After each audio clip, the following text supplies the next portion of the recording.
Prezados companheiros espíritas, novamente estamos voltando, através do vídeo, a expor um assunto de que o mundo inteiro vive sobressaltado em busca de uma cura, em busca de uma resposta. Por quê que as pessoas buscam na morte, tentando com isso talvez livrar-se de pensamentos negativos.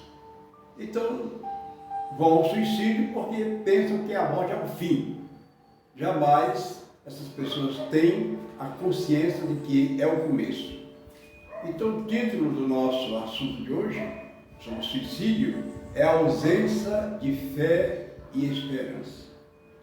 A calma e a resignação adquiridas de maneira de considerar a vida terrestre e a confiança no futuro, dão ao espírito uma serenidade que é melhor preventiva contra a loucura e o suicídio.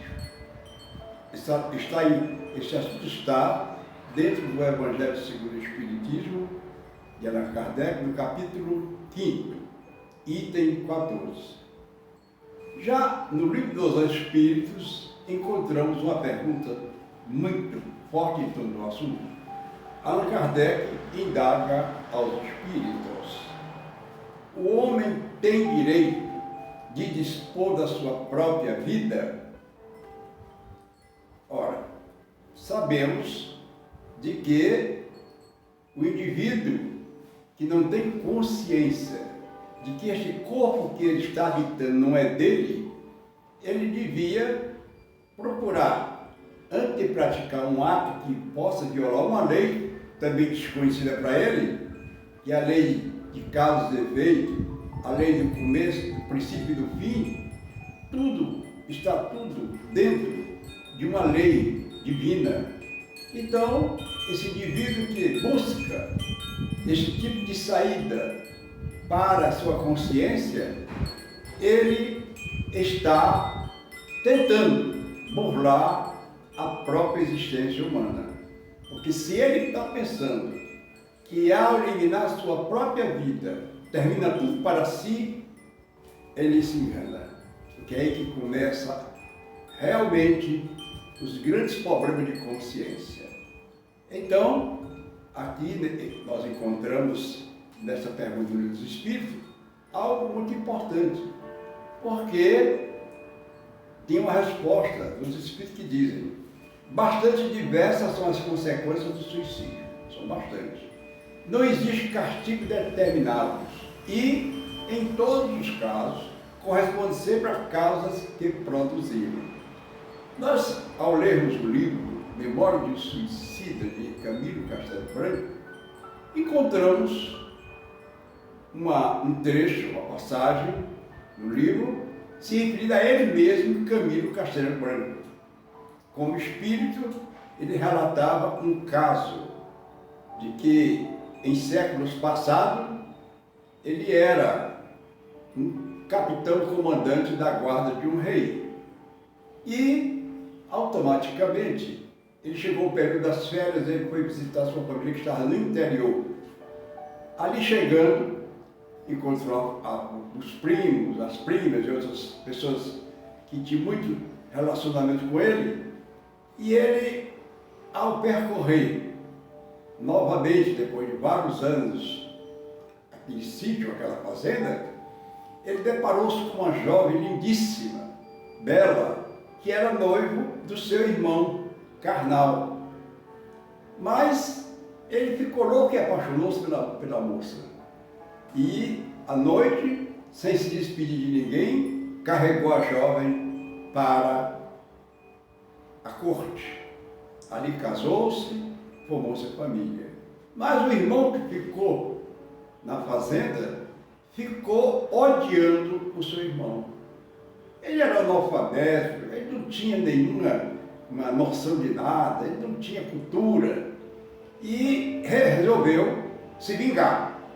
Para tanto, ele se deslocou-se da fazenda para a capital do reino. ali chegando, ele verificou que tinha que adquirir algum conhecimento para poder promover, para poder ele arquitetar o seu plano de vingança. Então lembrou-se do convento, que o convento entra qualquer pessoa, em qualquer idade, em qualquer fase educacional. Ele entrou para um convento, esforçou-se, estudou profundamente tudo que tinha dentro do convento e chegou à posição de inquisidor-mor do reino, porque a sua inteligência, os seus pronunciamentos o conduziram a tomar esse lugar importante dentro da igreja. Nós sabemos que o inquisidor fazia parte da Santa Inquisição criada naquela época. E ele então, como inquisidor-mor, era quem recebia a rainha para conversar com a rainha e naturalmente ela fazer a sua confissão de alguma coisa que teria que pedir perdão a Deus. E enquanto ela estava com ele então disse para a rainha: vocês têm um traidor dentro do reino, é o capitão da guarda de vocês. Ele está fazendo um projeto para tirar, para eliminar o rei. Então, eu já estou advertindo que esse capitão seja preso. E ao ser preso, ele seja conduzido aqui para o tribunal inquisitorial, uma vez também que ele com isso está ferindo a lei de Deus.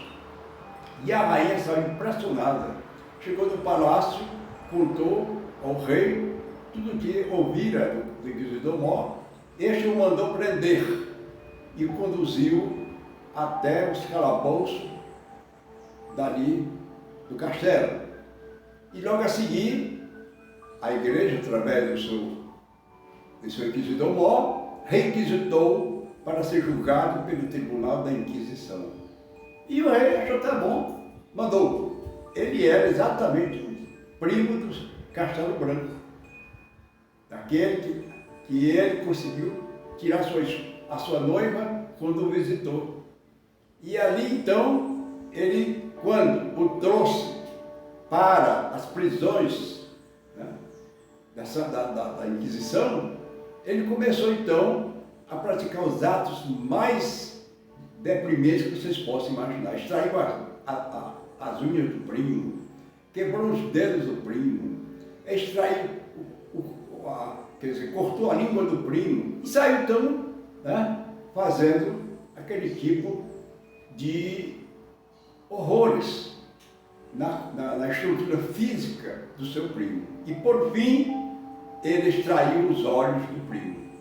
O primo naquela altura tinha 56 anos mais ou menos. E então o primo pegou a infecção e morreu. E com isso ele voltou-se para a sua amada, que era a rainha dessa altura, que era a esposa dele, do capitão. E ele tentando conquistá-la através do confessionário. Termina aí um episódio. O segundo é que morreram ambos. Morreu o Camilo Castelo Branco, morreu o primo, morreu a sua prima, que seria sua futura esposa, e por mundo espiritual. E lá, a providência divina resolveu fazer com que eles voltassem novamente em uma nova reencarnação, para passar por problemas semelhantes e não cometer os mesmos erros. Só que Camilo Castelo Branco nasceu em Portugal e trouxe, naquela época ele era capitão, agora ele era um dos maiores escritores da língua portuguesa. Enquanto isso, ele, o seu primo, reencarnou-se novamente e foi fazer parte do tribunal da Inquisição. E o resultado, companheiros, é que ele não conseguiu perseguir o primo como ele queria, porque o primo, quando completou 60 anos de idade, no auge da sua carreira literária, dominando todos os campos literários, não só de Portugal, como da Europa, que era uma capacidade imensa. Exatamente na época em que ele estava nos olhos do primo, ele ficou cego. Ficou cego e desesperoso, ficou doido, porque não podia mais frequentar as altas rodas, não podia mais participar das festividades e nem também daqueles grandes encontros intelectuais. E diante desse desespero, porque agora ele não podia mais alcançar aquelas alturas no plano literário, suicidou-se. Suicidou-se exatamente por causa da cegueira. Mas só que na vida passada, ele, como perseguidor do seu primo, havia extraído os olhos dele. Então, de modo geral, a pergunta 941 diz: quais as consequências do suicídio em relação ao estado do espírito? Né? A resposta, bastante diversa, são as consequências do suicídio. Não existe castigo determinados e, em todos os casos, corresponde sempre à causa que produziu. Então, a causa que Caminho Castelo Branco em vida passada foi extrair os olhos do primo que se tornou um cego. Então, fica esse episódio para uma reflexão dos nossos companheiros. Já no Evangelho segundo o Espiritismo, na página 608, Suicídio e a Loucura, nos diz o seguinte: há uma interrogação. Quais as maiores causas do suicídio? O que leva o homem a eliminar sua própria vida? Existe, por trás de tudo isso, é claro, uma multidão, às vezes, imensa de falta de esperança, falta de certeza, insegurança, medo de enfrentar uma calamidade, enfrentar naturalmente uma decepção, então ele busca o suicídio.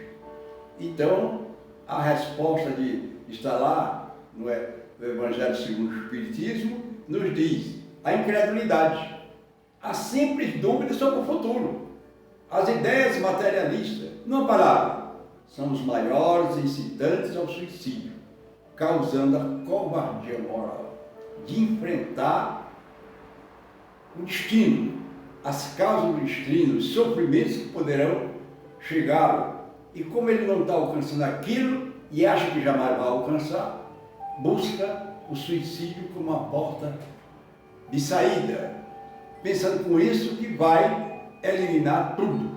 E pelo contrário, é quando ele vai começar a sentir tudo. O Espiritismo, a este respeito, tem outra vantagem inteiramente positiva e talvez mais determinante, pois que apresenta a alma dos próprios suicidas, narrando-nos sua situação infeliz, que ninguém transgride essa lei de Deus que proíbe ao homem abreviar a própria vida. Outro caso que nós também, é um caso verídico esse, estávamos nós participando de uma reunião de desobsessão e de repente, e naquela época em que nós estamos falando, era a época em que se colocava os papéis das pessoas que eram portadoras de alguma perturbação, de algum estado espiritual que não está sendo muito bem vindo para a sua vida, levava o seu nome no papel e a gente colocava sobre a mesa. Então os papéis ficavam sobre a mesa. E neste dia, na hora que foram fechadas as luzes, ficou só a luz, uma penumbra, e ao iniciar a comunicação dos espíritos através dos sensitivos, um médium incorpora um espírito que juntou todos os pedaços de papel que estavam sobre a mesa e trouxe para perto dele. O diretor, o coordenador da reunião, perguntou ao espírito: por que o meu amigo, meu irmão, juntou todos os papéis que estavam em cima da mesa para perto de você? Não são papéis, é o meu corpo. Como o seu corpo? Pois é, eu pensei que me jogando debaixo de um trem, que eu eliminava tudo. Pelo contrário, quando o trem esmagou o meu corpo, que ficou em pedaços, eu fiquei vários anos tentando juntar esses pedaços do meu corpo, recompô-lo, porque eu verifiquei que não tinha eliminado a minha vida. Então, foi por isso que eu juntei não esses papéis, aqui são os pedaços do meu corpo que eu encontrei. E agora chegou a hora de eu reagrupá-los e fazer a ordem do meu corpo. Então, meus queridos irmãos, é por isso que a doutrina espírita é uma doutrina altamente, digamos assim, revolucionária no campo da vida, do futuro, da esperança, da fé. Tanto que está inserido no próprio Evangelho a seguinte expressão: o Espiritismo a este respeito tem ainda outra vantagem inteiramente positiva e talvez mais determinante, pois que apresenta a alma dos próprios suicidas, narrando-nos sua situação infeliz, que ninguém transgride essa lei de Deus que proíbe ao homem abreviar sua vida. Então, o fato que eu narrei há poucos instantes para vocês tem tudo a ver. Quantos anos, segundo a entidade, há mais de 15 anos, que ela buscava recompor o seu corpo físico, uma vez que ele tinha se jogado debaixo de um trem e o corpo com todos esfacelados. Mas também existe uma outra pergunta interessante no livro Céu e o Inferno, capítulo 5, intitulado Suicidas. Kardec fala de uma invocação de um suicida que citamos a seguir. É a pergunta 113. Que reflexões nos ocorrem ao sentir da extinção da vida? Há uma resposta. Eu não pensei, eu senti, mas minha vida não acabou. Ainda a alma está ligada ao corpo. Sinto os vermes que me corroem. Ora, meus queridos amigos, existem muitos quadros. E entre esses quadros, nós tivemos o caso do nosso próprio André Luiz, que ele narra a sua vida depois da morte. Era um médico na Terra, um médico até, que tinha renome, e ele foi acometido de uma doença incurável. Os colegas médicos de André Luiz reuniram-se e disseram para ele que se ele não fizesse aquela cirurgia, porque ele só iria ter 5% de certeza de sobrevivência, ele poderia ainda viver 7 a 8 anos com aquela doença. E ele então, naquele mesmo momento, disse que não, que ele assumia qualquer tipo de responsabilidade, que se processasse a cirurgia. E ele morreu no transcurso da cirurgia. Ao chegar no mundo espiritual, está lá narrado por ele viu várias pessoas, que ele não sabia se era espírito, dizendo que ele era um suicida, chamando-o de suicida, e ele se arrastava, e ele se lastimava, porque a vida continuava. Ele sentindo os mesmos problemas da doença quando no corpo físico. Com isso, ele passou mais de 5 anos sofrendo no mundo espiritual. Então vocês vejam que não é a busca, a fuga da vida que nós vamos fugir dos nossos problemas, da nossa consciência, do nosso mundo de viver e também das esperanças no futuro. Porque um dia nós teremos que passar pelos mesmos dramas em outros corpos, passar pelas mesmas experiências para podermos então não buscar no suicídio o fim da nossa vida. Temos que sofrer até o fim aquela encarnação como tipo de reparos para todos os nossos defeitos e nossas fraquezas. Na pergunta 15, foi doloroso o momento em que a vida se vos extinguiu? Resposta: menos doloroso do que depois. Só o corpo sofreu. Quer dizer, o espírito foi logo dizendo. No momento, quer ver, o suicídio através do suicídio pulado do edifício, dar um tiro no ouvido ou outra coisa qualquer, no momento ele foi bem doloroso do que depois. Porque quando ele pensou que tinha extinguido a vida, ele notou que estava ainda com o corpo. Agora já com as consequências do ato que ele praticou. Se foi uma bala no ouvido, ele começou a sentir o sangue jorrar do ouvido. Se foi enforcamento, ele sente a falta de ar. Se ele praticou através de venenos, ele vai sentir as dores em toda a sua estrutura interna do seu corpo. Ora, então, isso depois do suicídio. Isso ele pode até ser sepultado, mas ele vai sentir através da sua mente e da sua consciência que aquilo não desapareceu, que aquilo não ficou na penumbra do tempo, que ele agora, além de tudo que ele pensava antes de morrer, ainda estava sentindo todas as consequências do ato que ele praticou. Na pergunta 17, há um outro interessante episódio, quando Kardec pergunta: é sempre esse o estado depois do suicida, ou do suicídio? Se é para todos os espíritos o mesmo estado? A resposta pelo espírito de São Luís. Vejam bem. Sim, o espírito suicida fica ligado ao corpo até o fim da vida. A morte natural é a libertação da vida. O suicida a quebra inteiramente. Porque o corpo é apenas o instrumento que Deus nos colocou, nos doou na terra, para que o nosso espírito habitando esse corpo pudesse tirar dele, no seu desenvolvimento, o enriquecimento para si. Quer dizer, digamos, o conhecimento do mundo, a história do mundo, a moral, a igualdade, a caridade, que são patrimônios do espírito e não do corpo físico. Quando ele pratica esse ato, o corpo leva tudo aquilo com ele.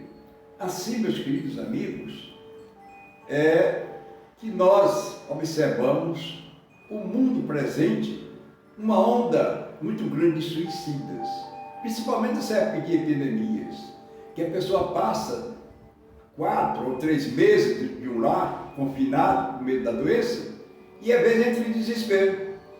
Desespero porque ele fica pensando no mundo lá fora, nas suas brincadeiras, bebedeiras, nas suas vidas de conquista, e agora não pode mais sair, porque ele não sabe com quem vai se encontrar e pode adquirir essa doença que de uma maneira ou de outra poderia lhe levar à sepultura.